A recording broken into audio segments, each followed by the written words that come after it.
What's up, ladies and gentlemen? It's Brennan, and I'm BManX45, and today we're coming at you with another video.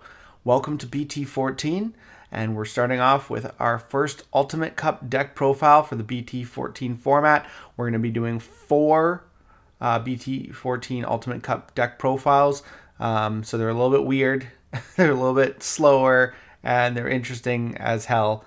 And we're going to be going through these and kind of telling you what I think and what I think I'm going to play in the Ultimate Cup. I will be revisiting these decks come mid-December and doing deck profiles of the actual BT14, like what I play in a regionals format, like without the restrictions. So we will be revisiting all 4 of these decks in a regionals or regular format build where you don't have restrictions. But right now we're getting into the Ultimate Cup in just over just under 2 weeks. So I'm going to be doing Ultimate Cup deck profiles. So this is what this is. This is Yellow Vaccine.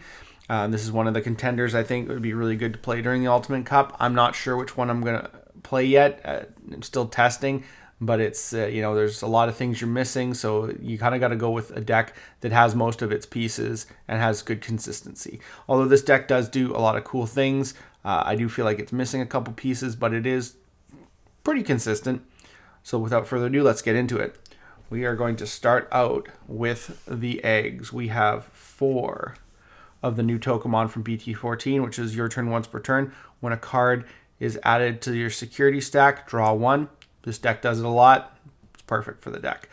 We are playing a card that lets us speed through our raising, so we do play 1 Upamon from BT3 because that is a legal card. If you have 3 or fewer security cards when attacking, trigger draw 1. So it helps with that extra draw power late game. So like I said, we're playing a card that helps us speed through, so it's important. On to the rookies. We play 4 of the new Patamon. I got one alt there. Got another one coming anyways. Start of your main phase. You may search your security stack. This Digimon may Digivolve into a yellow Digimon card with the vaccine trait among them without paying the cost. So free Digivolution from your security stack. Sweet. Then shuffle your security stack. If Digivolved by this effect, you may place 1 yellow card with the vaccine trait from your hand to the bottom of your security stack. So you can set cards with this in the security stack. So you can potentially set up other level 4 Digivolutions. So that's really, really good. So you got to play 4 of it. You got to play 4. This is the kind of the heart and soul of the deck. And it also has the once per turn inheritable, your turn when a card is added to your security stack, gain a memory. So you've Digivolved into the monster when you finish the effect. So you basically get a free memory every time you Digivolve from your security stack. So that's really strong.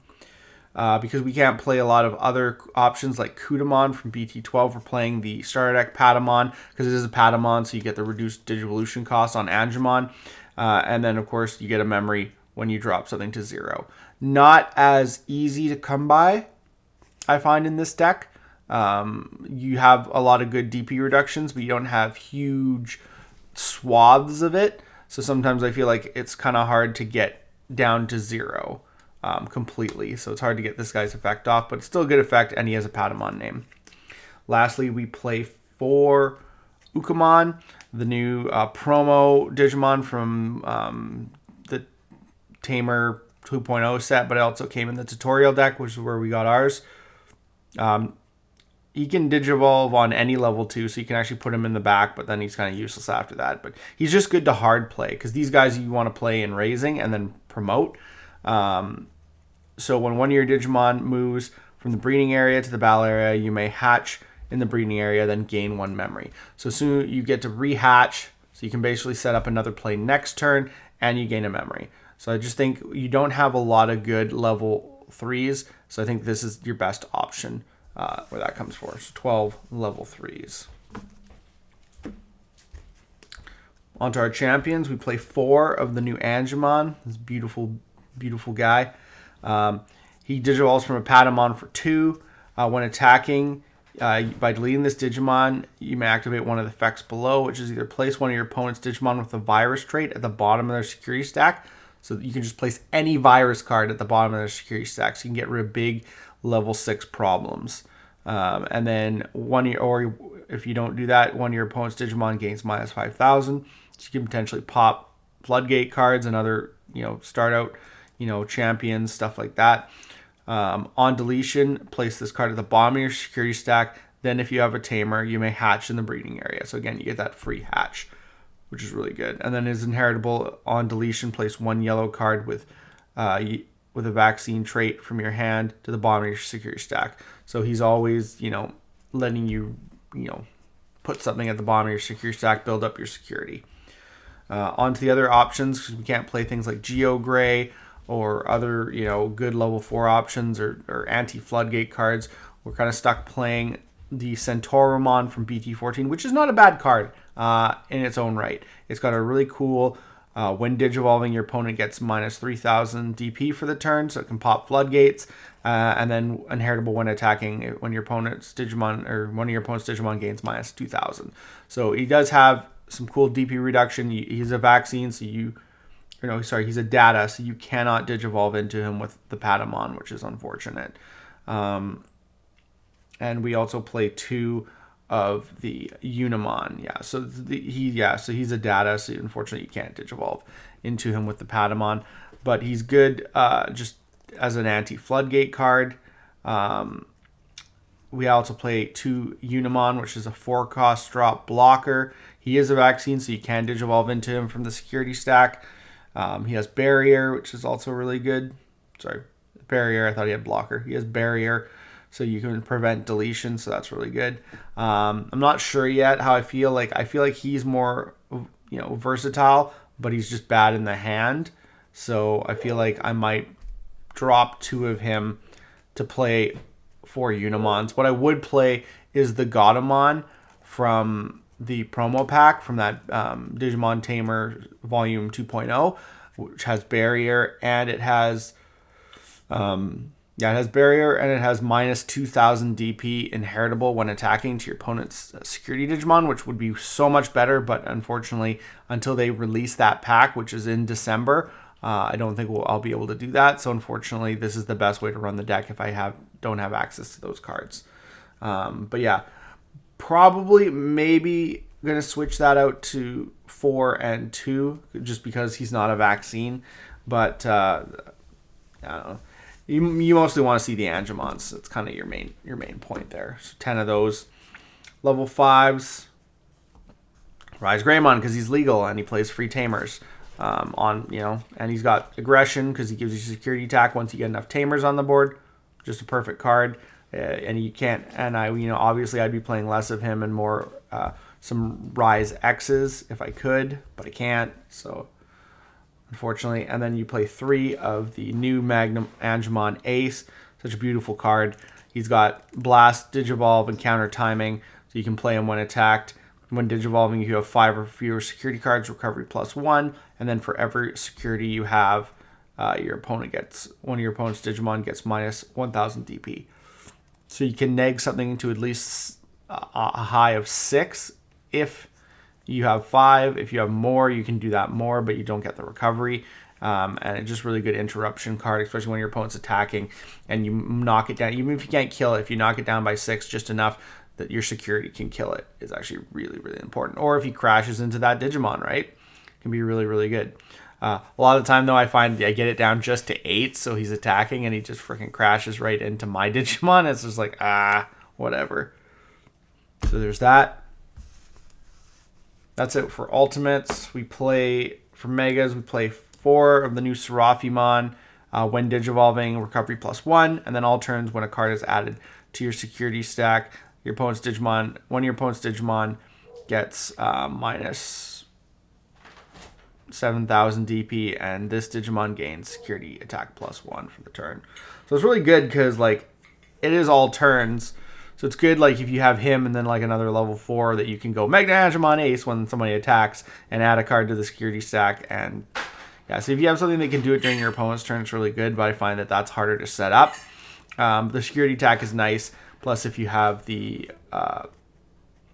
Rise Greymon underneath, he gets 3 checks. The one bad thing is he is a 12k DP Digimon, so he dies a lot to level 6s when you hit that level 6. In fact, I was playing a game the other day, and the first card I hit with a 3-check security was a 1200 Diarbitmon, so that was unfortunate. And yeah, so that's why the Gatomons would be nice, because they effectively make him a 1400 DP Digimon. So I would rather have those in the deck, but unfortunately don't have access to those at this time. Shine Gray. Shine Gray is legal because he came out in the RB1 pack. He spends Tamers, he blows up the board, he gets extra DP, which is always good. So, and you can play him for free. We'll get into that later. So why not? 2 of him is really good. So that's it for our level 6s. We don't have any high end because we can't do high end. No ruin mode or anything like that in this build, unfortunately. For Tamers, we have play 4 of the new TK, which is on play by returning the top card of your security stack to the hand. You may place the yellow Digimon card with the vaccine trait from your hand to the bottom of your security stack, and then when this card and then your turn when a card is added to your security stack, by suspending this tamer, gain 1 memory. So you effectively cost 2, because you can just like take the top card, and if it's a vaccine, just put it back at the bottom if you don't want it. So he effectively can just cost 2, and then every turn after that, he's just potential memory gain from when your abilities go off. 2 of the OG TK, because it gets you your pieces and your memory tamer. I also play 1. I was going to play 3 TK, but I play 1 Kari Kamiya because it just sucks because you don't get the on plays off of Rise Gray, which is why Rise Gray X was really nice, because you could play a Rise Gray, play a tamer, not care about the effect, and then play the X and get the effect. So I feel like 1 Kari is nice because you don't care about playing her off of a Rise Gray. It is a memory tamer, and it does the same kind of thing. When a card is added to your security stack, you may suspend to gain a memory. So it just gives you more memory gain, because you know the TKs are nice, but you can search your stack pretty consistently. There's only a few cards you can't get from your stack. So I find 1 of this just kind of helps to gain more consistency, and it makes it so you're not wasting your really good abilities by playing with Rise Gray X. So I do like 1 of that. And that's it for the Tamers. 7 Tamers. Last 8 cards are all options. We play the new Emissary of Hope. This card is nuts. So it's a 1-drop Digivolution card. In your main, you can search your security stack. 1 of your Digimon may Digivolve into a yellow Digimon level 6 or lower, with the vaccine trait among them without paying the cost. Then shuffle your security stack if Digivolved by this effect, and you have a tamer with TK in its name, recovery +1. So you can Digivolve into these guys for 1. You just got to have like a level 4 or a level 5 on the field. You got to meet the requirements basically. But you can Digivolve for 1 into your Shine Gray or your Seraphimon, which is huge. And then recovery +1, and then they recovery +1. You're just building up your stack. It's just huge. You just gotta have a TK on board. It's such a busted card. And then it's in security is even better. You may play a Patamon from your hand trash without paying the cost, then add this card to your hand. It just sets you up. It just sets you up for the next turn. And then of course we play 4 of the new physical trainings because it gets you your pieces. It reduces your Digivolution costs, so you can Digivolve quite cheaply in this deck and just go up the stack super fast. Which is just really super important. But yeah, that's the deck there in a nutshell. It's really fun. It's really toolboxy. It takes a lot of thought. So if you're someone who likes to just auto play in tournaments, probably not the best deck for you. It's a very thoughtful deck, but it is a really fun deck. I really enjoy it. And I can't wait to show you my regionals format one, because I feel like it's going to be even better. So yeah. Tell me what you guys think. Do you think that this is a good Ultimate Cup build? Do you think I did a good job? Do you think I really thought through my cards? Definitely rethinking the Unimon. I forgot that Centauromon was a data, so unfortunately that's like, he's a good card, but you know, it might be better to play 4 Unimon, because then I have more vaccine cards, more abilities to Digivolve into that for free with the Patamon. But anyways, tell me what you guys think. Thank you for tuning in. I appreciate it all, as always. Looks like that's all the time we have for this video. Thank you very much for tuning in, and we hope to see you in the next video. As always, have a wonderful day, and that's all for now, folks.